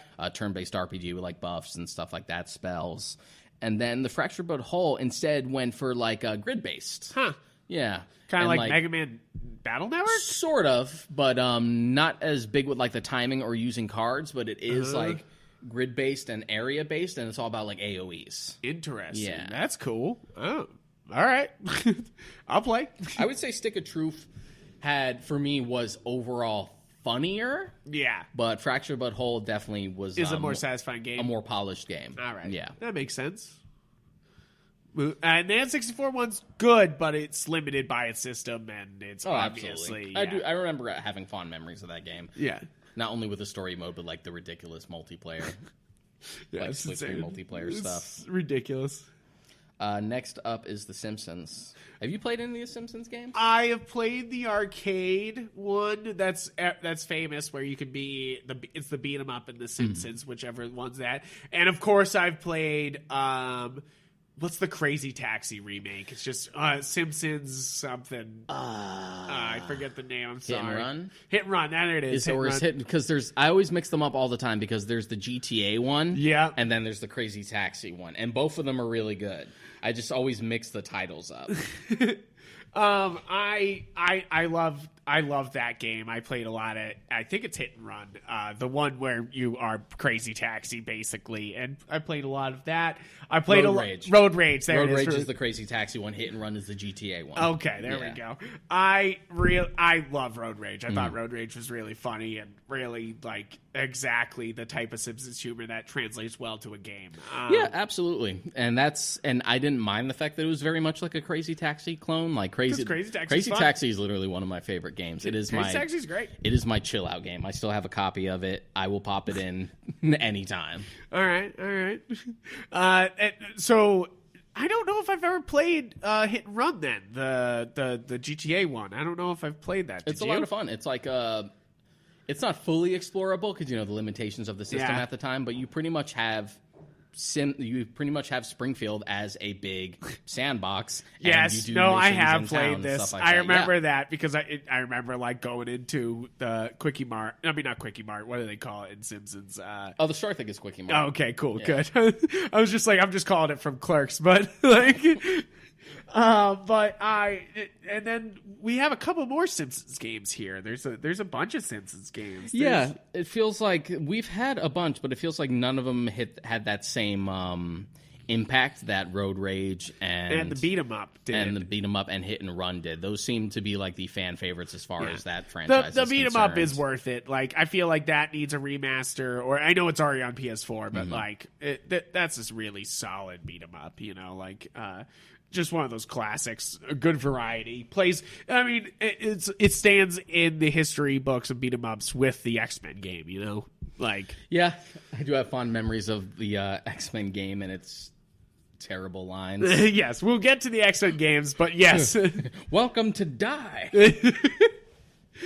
Those were fun though. Being able to be Wolverine and just like tearing him apart was great. So next up is Spider-Man. So there's a lot of Spider-Man games. There's a lot of Spider-Man games. Do we talk about all the Spider-Man games, or do we talk about only ones about movies? I could really just talk about like because briefly, those like, are there technically the licensed There ones. have been fine Spider-Man games where just like they're just kind of beat 'em ups, but you can also swing around. So you got Spider-Man 2. That's a good one. You got Ultimate Spider-Man. That's a good one. You have Spider-Man. There was the ones on PS1 that were really good. The Neversoft games. The Neversoft games. Those are really fun. I had a great time with those. Though as a kid, I was head over heels for those. It was just so exactly what I wanted out of a Spider-Man game. And then there's just there's some bad Spider-Man games. You know, like there's yeah. I mean, there have been plenty dating back to like pretty much any system. Yeah, like they've had bad ones. NES has a bad one. Yeah. Any of like the GBA or like portable ones tended to just be like side scroller beat 'em ups, but you could also climb and swing, I guess. And those are just kind of mediocre. After that, you had like the first Spider-Man movie game based on the first Raimi film. And that was okay. That's okay. That was okay. Spider-Man 2 was the one that really sort of like revolutionized it. And I don't think that game holds up. But its major pull back in the day was how accurate the actual swinging was. So you're just like, wow, this is literally like you're swinging. It looks just like the shots of swinging in the movies. I remember loving it. I remember being like, wow, I feel like I'm swinging. Like, but now, you play it now, and I still have a copy, so I can very much attest to it, is that it's super clunky, and man, does the combat suck. Like, the swinging is fun, but after that novelty wears off and you actually get into a fight, you're like... One of my fondest memories, I think, of any of the Spider-Man games is the lizard fight and the scorpion fight in Spider-Man 2. Not the Spider-Man 2 adaptation movie, the Spider-Man 2 Neversoft games. I love those fights. I think those fights are like so well done, and they also had Electro. It was just so cool because they went through the Sinister Six, and like it felt like it not only did that, but you also had like the symbiote stuff in the first game. Like Monster Ock, for some reason, like terrified me as a kid. Monster Ock! I forgot. Whoa, you just like unlocked a fucking like mind chamber in my mind, bro. Whoa! Yeah, when the carnage, that shit would fuck me up as a kid. When the carnage symbiote goes onto Doc Ock and he's chasing you through the tunnels as the lab's about to blow up. Yeah, that fucked me up. Oh my god! Wow, you just fucked me up. That was crazy. I brought up repressed memories. Because those were great. That's the thing, is those games were great. They were like, as a kid, I was a much bigger Spider-Man fan, and I guess that's the point of Spider-Man, is that you're supposed to connect with Peter Parker. And as a kid, I was just head over heels for Spider-Man. So when they put out games, I was like, oh yeah, fuck yeah, let me get it all up in there. Yes! Oh, Jesus, there he is! Oh my god, yes, that freaks me the fuck out that as a kid. No, bad touch. Sean's showing me pictures of him, and just bad touch. It's one of those things where they were able to make it feel like a comic book, and I think that's where those games stand out. They even had Stan Lee as like the narrator, especially for the second game, which is so nice. I love that. Like, Dear Rita, and the fact that you could collect like comic book issues hidden throughout the stages, and then actually flip through them. And depending on how much you would collect, you would unlock different costumes. And my dick can be only so hard. That's all I'm saying. My dick can only be so hard. The costumes would also have their own like special effects. Yeah, it's just so they had like not many licensed games are doing it right, and they were doing it right with Spider-Man back then. Then we have a bunch of misfires. We have Web of Time. Web of Shadows. Wait, is that jumping a bit? Yeah, we have You Web are of jumping a Shadows. bit. After the 2 Raimi adaptations. You we'll have talk about Spider-Man the third 3, one. yeah. There's Ultimate Spider-Man before any of those. Ultimate Spider-Man for the longest time was always Your favorite. favorite. Yeah. Which it is a good game. It really is. It's because it plays a lot like 2, except they trim out all the fluff and the padding. Yep. They make it a lot more streamlined, a lot more punchier, and it has like this great cell-shaded aesthetic that's supposed to replicate the Ultimate It's nice. series, and it's way more comic booky, and the story is actually awesome. That's I love that. And plus, you can play as Venom. So Yeah, automatic right? Automatically, great. And then... After that, we started to get like Web of Shadows, which was trash, and then like Shattered Dimensions, which is actually fun for what it was. And then Edge of Time came out and then ruined it. That ruined it for everybody. And then you have the Insomniac games. Which I've heard over and over that I need to get a PS4 just for that game. You would love the Insomniac game so damn much. You know, being like one of the bigger Spider-Man fans, I know, would fall head over heels over the Insomniac game. Because the thing about the Insomniac game is that it's not technically bringing anything new to the table per se. What it's really doing is it looks like Insomniac took a look of like the best things about the Spider-Man games up until that point and just kind of put them together and then trimmed out the fat. Exactly. Because like it has elements that worked in the other games, like with the Neversoft games. You had the alternate costumes with different advantages. They brought that back. They took the more comic booky aspects of Ultimate. They added that. There's even like an in-joke as like a reference to Ultimate Spider-Man. So they were paying attention to the good ones. They really were. It's just all the good stuff, but none of the bad stuff. Yeah, definitely. So moving on, a big category coming up is Star Wars games. I put mostly like highlights in here because this could be an entire episode. This could be a whole episode. Because Star Wars loves to stick its fingers in everyone's pot. We're just gonna touch highlights. We're not going to dive deep into these games because you really could do a whole episode about Star Wars games. One of the ones I do want to bring up because it's specifically adapting a movie as opposed to just being a game in the Star Wars universe is the pod racing game, Episode 1 Racer. Yeah, which is coming out this May. It's coming out this May on Switch and everywhere else.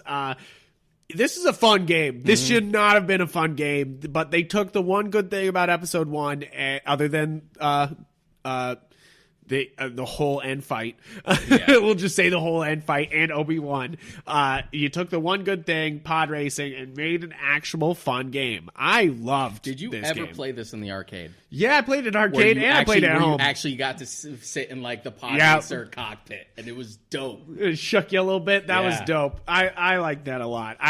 This is one of those things that I played out at the arcade. I loved it. Bought it on console, loved it. You know, like it's a stupid game, but it made me happy. You know, like, yeah, but it's like a solid racer with a lot of unique elements to it. And considering that series like F-Zero are kind of a non-factor at this point, it's kind of sad that we don't get more like sci-fi racers like this. Exactly. I'm excited about it coming out. And then what do we got? We have. I had Rogue Squadron. Rogue Squadron. Oh, so I love these games, and there's a couple of them. There's like 3 Rogue Squadrons. I think. I think they made 3. And they're all really solid. They are fun little like actually get to control spaceships and do missions for Star Wars. You know, like sure some can be hard. There's escort missions, and I fucking hate escort missions. Fucking cancel your game if you got an escort mission. I just don't give a shit. You'd be canceling a lot of games. I know it, but I hate those missions. Yeah, everyone does. It's like I don't. That's usually the thing I throw in people's face when they're just like, Resident Evil 4 is the best Resident Evil game. Fuck you. Those Ashley sections can die. Yeah, I don't want to take care of somebody. Just let me fucking fight. You know, like just let me do the game. Don't make me be like, oh, come here, stupid AI. Come with me. Come. I mean, it's one thing, like, if they were actually functional and could hold their own and be one thing, that's why I love, like, Elizabeth in Bioshock Infinite, because, one, you don't have to worry about her having her own health bar, but not only that, but she also is like a good companion, because occasionally she'd be like, here's a tonic, Here's a thing. Here's a potion, here's something you might need right now. Exactly. You're just like, we need more. All of them need to be like you. Take that example. Yeah, exactly. But Rogue Squadron, they feel good. They play well. Even now, I think they still control extremely well. I've played recently, and it's still fun. Like it's still a good time. What is? I'm thinking Dark Troopers. What am I thinking of? What's the name of those games where you got to play as stormtroopers? I know what you're talking about. Republic Commando. Republic Commando. Yeah, those were fun. It was like a Metroid Prime type game. Yeah, that was fun. I liked those ones. I played a lot at friends' houses. I remember playing those games a ton. The benefit of Star Wars being such a wide universe is that you can make a bunch of different games that transcend genres. You can make a game that's solely about like X-Wing combat. It's like a dog-fighting Star Fox type game. Exactly. Or you can make like a hack and slash with lightsabers. Or next up on the list, you could make an MMO. You could make a Knights of the Old Republic. Yeah, you can make a straight-up RPG with it. I love the first two Knights of the Old Republic games. I mean, the first two aren't MMOs. The Old Republic is an MMO. Yes, I don't like to talk about it because I didn't want that. I wanted just a third game. A third game. That makes sense. I've only ever beaten the first one. I have played the second one, but they're great stuff. I just never played through them. I always played the second one more because, one, you get your lightsaber quicker in the second one. And because the terrace section in the first KOTOR is a little padded, it takes way too long for you to get off that section. You're like, please, dear God. And then, even then, I also liked like the darker story. Yeah. For 2, and there was just cooler ideas and cooler force powers.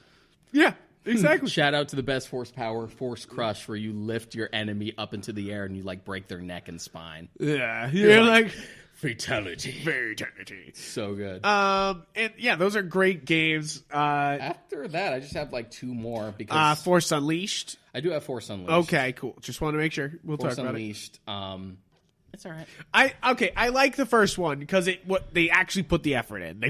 They were like, hey, this is gonna be canon. And everyone was like, I'll believe that. And you shouldn't have. But they were like, I'll believe it. And they brought everyone back to do this. And it felt like a connected Star Wars story. Yeah. This felt like more continuing how you continue the Skywalker saga without including a Skywalker, you know? I give it to this game for being one of the first ones doing the capturing the face for facial expressions extremely well. It happens in LA Noire where they take the real steps forward, but this was another one at the time was taking those steps forward to get that real facial movement, like in talking sequences, and it was really solid. 2, though, is a completely different story. The game's only 2.5 hours long. If you've ever paid $60 for a game and then it turned out to be 2.5 hours long, you know my fucking anger at that. Is that like the first games, it's not particularly long, it's maybe 20 hours. It's not exactly a long game, but you're like, hey, Star Wars story, whatever, I don't care. Yeah. It's fine. But here, 2.5 hours is a movie. And sure, you're like, cool, I played through a Star Wars movie, but you're also kind of like, where's the rest of my game? I paid, where the fuck's the rest of this game? And that's how that game feels, is that they were like, oh, I put 2 hours of content together, done. And you're like, no. It's interesting that the Force Unleashed kind of started like Sam Witwer's Star Wars career. Yeah, which is wild because he did the motion capture and voice, and they used his likeness for Starkiller in the Force Unleashed games. Yeah, and then after that, he would go on to like voice the Emperor in Clone Wars and stuff like that. And he's also Maul. Yeah, you're like, what? Wait, what? So of all things, like now Sam Witwer is just like a Star Wars guy. Yeah, he is. He's deep in the universe. It's gotten to the point where like he even played Maul in like Maul's cameo in Solo. Yeah, so you're like, this is wild. This is wild, and I don't mind it. I love. I think he's great. He's the best part about The Force Unleashed is that he came out of this Star Wars thing, and we still have him.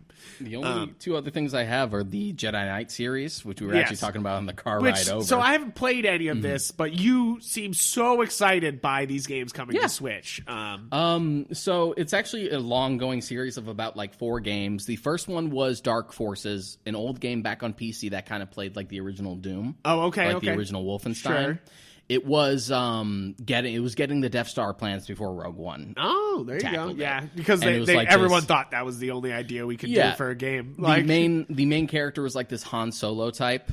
Okay. And so he became sort of a fan favorite because it was basically just like, what if Han Solo, but also Jedi? Yeah. They were like, he's roguish, but he also has he's a Force mercenary powers. in the first game, then he becomes a Jedi in the second game, and then by the time you get to like the third game, it's all about him as fully as a Jedi. Okay. Really solid like action adventure game. Likes to mix up elements where you use your blasters and your lightsaber and use it selectively, kind of like the original trilogy. Nice. You can't just use your lightsaber to solve all your problems. All right. And then by the time you get to Jedi Academy, he's no longer the main character, but he's a tutor. Okay. And the appeal of Jedi Academy is that you're literally a Jedi OC at Luke's Jedi Academy, where he's the headmaster. And you're just like, so that's everything I've ever wanted. And you get to kind of make whatever lightsaber you want and shit like that. Yeah, you have like a set amount of like lightsaber hilts that you can pick from, but you get to choose your own hilt, you get to choose your own color, you get to choose whether you single hilt, dual wield, or if you go Maul style with double bladed. Oh shit, I might have to buy this on Switch because it's on sale until May 6th on Switch, which this episode will not be out. Yeah, I just revisited like, Jedi Outcast and had a lot of fun with it. It is still a pain in the ass sometimes. I started Jedi Academy, but then I started like playing other stuff. Okay, so I might get Academy after hearing what you're saying because it sounds like a good time. Yeah. So that's it for Star Wars. That's it for Star Wars. Moving on. Next up, did you ever play the Warriors game? Yeah. Yeah. No, the Warriors game was the one good. that Rockstar made. Yeah. It was really good. It was really good. I think I've already said it. And I think I said in movie musicals, there's like several movies my mother went and saw several times at the theaters. Mm-hmm. Grease, Purple Rain, and The Warriors. I don't know why she saw Warriors like 5 fucking times. It's like the most 80s triple feature right? I've ever heard Weird, of. Weird, right? But they... so it's always been one that's important in my family. We always love that movie, and when I heard that there was a game, I like bought it and then immediately like sat my mom down to show her the game. I was like, check it out. It was just like, check it out, same thing, like, and it is, like. I mean, Rockstar made it. Yeah, so. it's solid. It's sort of weird that they decided to like pick up a license like that for a movie that was like at that point 20 years old, and to be like, let's make a game about the Warriors. All the kids know about all the kids Warriors. know this one, and that's the reason why you don't hear about this game is that like it came way too late, but it's a good game. Yeah, it's a good game.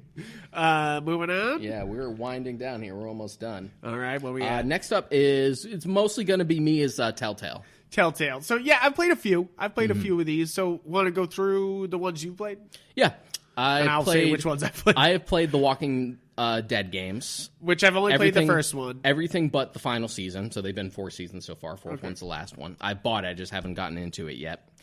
Those are really good.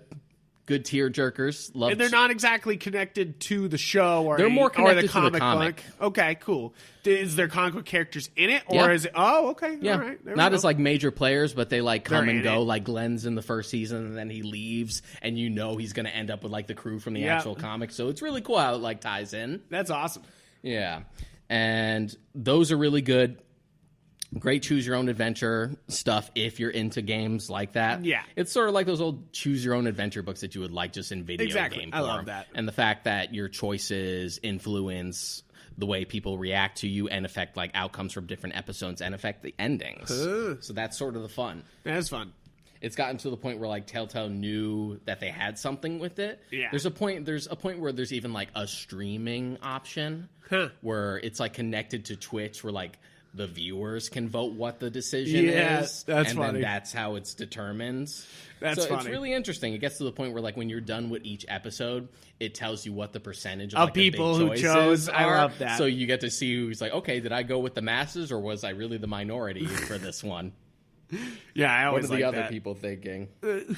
So the Walking Dead one is good. The first one I had actually ever played was the Back to the Future game. Yes, which I've never played, but it sounds really amazing. It's like a point-and-click adventure with Back to the Future, but it feels authentic because you got Christopher Lloyd back. They eventually and the voice actor who does Marty is good. Spot on. He's so good. It's on. almost. It's like. It's weird how good he is. Like I love watching clips of him do it because you're just like, Jesus Christ. And then the cool thing is they did eventually get Michael J. Fox as like cameos, like an older McFly from another period in the final episode, which was dope. That's dope. But they actually had Bob Gale, who wrote the original 3 movies, as a story consultant for the game, so it feels authentic. Story-wise, it honestly feels like a Back to the Future 4 and probably 5. There's like 2 movies worth of material in there. It feels like more sequels that we never got. Yeah, more ideas coming, which I do not want any sequels. Please do not give me any Back to the Future sequels. Like, the best thing you could have would probably just be to play this game and be like, okay, that's it. That's it. I'm done. A lot of fun. And then after that is I played the Guardians of the Galaxy one. Yeah, which was okay. Yeah. It was okay. It was fun for what it was. But my favorite is actually The Wolf Among Us. Yeah? Which I've never played that. The Wolf Among Us is the one that's based on Fables. Yeah. Now, I had never read Fables before I played Wolf Among Us, and I just saw it as just like, oh, okay, so it takes place in the 80s, so it's super noir-ish. Yeah. I'm like, that's dope. I love this aesthetic. And it's about, like, fairy tale characters in, like, modern day. That's kind of dope. I'm like, I know that's vaguely what Fables is about. Loved the game so much. Loved the story. Eventually was like, well, now I got to read Fables. Ended up reading all the Fables. Yeah, nice. You did bring up the Batman games. I was going to bring that up next. Okay, yeah, the Batman Telltale game. That's another one that I've bought on Switch, and I have not played through them yet. I've only played like the first bit. They're really good, especially Season 2. Yeah? Yeah. What I like about it is that it really tries to separate itself as like its own universe. What they do for like the reimaginings for certain characters is really fascinating. Between stuff like Penguin, and like Harley Quinn. But the most interesting thing is how they actually tackle the Joker in Season 2. It's super interesting because he's not really the Joker yet until you get to the end. Okay. But he's also sort of like Bruce Wayne's like crazy friend.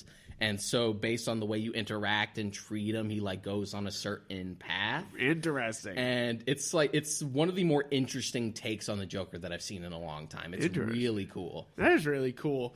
I'm trying to think of another Telltale game. Game of Thrones. They did Game of Thrones. I never got to play the Game of Thrones I actually played that one. Yeah. It was fun. It's just a little side story in Game of Thrones. Yeah, it's supposed to like take place in between seasons, right? It does. Yeah. And that's the thing. It's like there's all the main characters there, but it's obvious that they're doing other more important things, and you're kind of like, well, I'm trying to do this thing. And they're like, we don't care. Yeah, I've played a good chunk of them. I never played the Minecraft one. I didn't play the Tales from the Borderlands one because I didn't care about Borderlands when it came out. Yeah, I don't. Yeah. I got into Borderlands kind of late, so I'm just like, Yeah, but now that like Telltale's kind of under, I am glad that I guess the Wolf Among Us Season 2 is still happening. That's the one I'm most excited for. And I have The Walking Dead final season. Again, I just haven't played it yet, but I am excited to see how that wraps up. Yeah, absolutely. All right. Now, last on the list here after Telltale? There are two more. Two more? Two more. And for the record, Telltale was actually going to make a Stranger Things game before they went under. Yes, I heard that, and which would be great. What little we saw of it did look really cool. Yeah. I think that's sort of the perfect type of game for a Stranger Things. There is a Stranger Things game. It is basically... You're talking about like the retro one? Yeah, it's fine. Yeah. I would not write home about it, but it's fine. A choose adventure, your own adventure type Sounds game like Telltale fits Yeah. a show like Stranger Things. Exactly. Next up is Toy Story 2 on the PS1 and N64. Yeah, which is funny because it's like such a weird offshoot game, but like... This is good. Yeah, it actually still holds up. I played it back on the PS1 back when I had a PS1, and then I played it as recently as a few years ago, maybe when we were still in college. Yeah. And I still had my PS3 because I bought it off PS1 Classics. The game still holds up. Yeah. Like, it is a solid platforming adventure game. That just reminds me, though, like, Bug's Life. I don't know why we forgot about the Bug's Life game. I don't know why that popped into my head because of that. That game is good, too. That game is actually really good. I really, as a kid, I played a lot of it. Like, I really enjoyed the Bug's Life game. I was like, ooh, cool. Like, why is this good? Why is this good? The graphics were terrible. Just like, I'm not crazy about a Bug's Life. It's solid. It's solid. I loved the picking up the grain and everything. I don't know. It was a fun. Yeah, fight it was system. really weird. It's really strange. Yeah. Same thing with Toy Story 2. It's just one of those ones where you play through the entirety of the movie and you're like, why is this working? You know, like you're like this should not work. But it's all like with set sandbox stages and stuff like that. There's like a lot of puzzle solvings and secrets that you can find. You're only playing as Buzz the entire time. It was a gem of the time. Yeah. I feel like it really was, because it's like I don't know if it would play as well today. I mean, it's one of those games that like Battle for Bikini. Is it what's the one that's coming out? Battle for Bikini Bottom. Battle for Bikini Bottom that they're putting out on Switch and everywhere else soon. The only reason I didn't put that on here, I know people love that game, is because I've honestly never played it.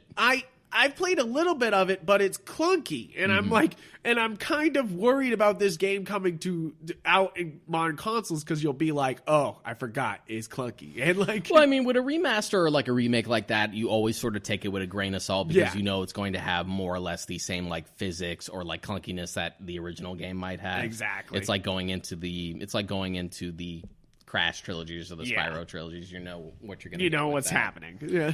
THQ's been doing like this thing where they're trying to like revive some of their like hits back before they went under, now that they're back, because they're doing Battle for Bikini Bottom, a remake for that, and they're doing Destroy All Humans, which I'm super excited for. That's awesome. And that's the thing, is that I think that Toy Story and the Bikini Bottom games are this like, and it feels kind of like Spyro, where it's this collectathon, but it's also an action game, you know, like. It's you love the little hidden secrets. I think that's what really sells it for me. Is like Toy Story 2 was about like coming around that corner and being like, oh, there's that thing I need to collect. You know, like, oh, there it is. You know, like that's what really plays there. But last on the list, X-Men. Now there's a bunch of X-Men games. There's a fuckload of them, because they were there's like a bunch of this. Yeah, there's a bunch of like side scroller beat 'em ups. There's the arcade. There's the arcade one, which I talked about. Welcome to Die. I am Magneto, Master of Magnet. Magnet. Then you have the games that will lead to Ultimate Alliance. You have the X-Men. Was it Origins? Legends. I was a huge fan of the X-Men Legends games. I love that game. I thought it was great, and that's why I was all for Ultimate Alliance, because it was just like more characters. Just like, what if that, but just all of Marvel instead of just the X-Men stuff. Just and you were like, sick. Yeah, let's do it. Yeah, let's do it up. And those, I feel like those stand out for some licensed games. Those are really solid. Yeah, X-Men Legends 2... being like, I grew up being a huge X-Men fan, because we brought this up before. Yeah. X-Men Legends 2 is literally the only time I've ever felt Apocalypse as a villain actually was legitimately threatening and cool. Because Apocalypse is stupid. Yeah, he's stupid. Apocalypse is dumb. He's like you may have hated him in the movie, but he ain't much better in the comics. Yeah, no, he's kind of lame. And and I feel that is that otherwise he's never really a threat. There's a bunch of stuff. I remember there was like I think it was called Mutant Academy. It was like a fighting game on the PS1. That was weird. That's weird. And then even beyond that, there's like X-Men Legacy, which was trash. And there's like the movie license games that came out. Wolverine's Revenge wasn't very good. No, but there was some Wolverine games that were good. There was Origins. Origins. That's one of those ones where it just shouldn't be good, and it is. Yeah, because it's based on X-Men Origins Wolverine the movie. Terrible. Like for me, still the worst X-Men film. And this game's fun. This game is fun. You feel like you're Wolverine, like the same way as you feel like the Hulk, or you feel like Spider-Man. This game you feel like Batman. Like I hate that fucking review. So do I. But it's the way they bring you into feeling like the character is really it. You know, like it's the way they're like, hey, this reminds you, this is fun because you remember that from the comic, right? You remember that from the movie. You know, like they do that constantly. You know. Yeah, the cool thing about the game was that it kind of took what was the most interesting part of the movie that was summed up in a montage and kind of did an entire game of that. Yeah, they were like, whoops. Because the coolest part about X-Men Origins is that you get that montage of like Logan fighting throughout history of all these different wars. Yeah, you're just what the fuck? Why are we summing it up as a montage? I want a whole fucking movie like this. And you're just like, okay, let's just do it as the game. Just like, here's Wolverine in Vietnam. Just like, let's fucking go. Let's fucking go. I still think, even with all these good licensed games, I always think a licensed game is pretty much a bad idea. When somebody says here's a licensed game, I go, oh no. It's still a hard sell. It's still a super hard sell. And if we're talking modern Switch ones, there's this really shitty kart racer that's all Nickelodeon. That's really fucking bad. There's lots of there's these little shelled out games, but as you can see, for the ones that stand out, somebody put some love into those. Somebody actually loved these characters, loved the feel of being these characters, and they made it happen.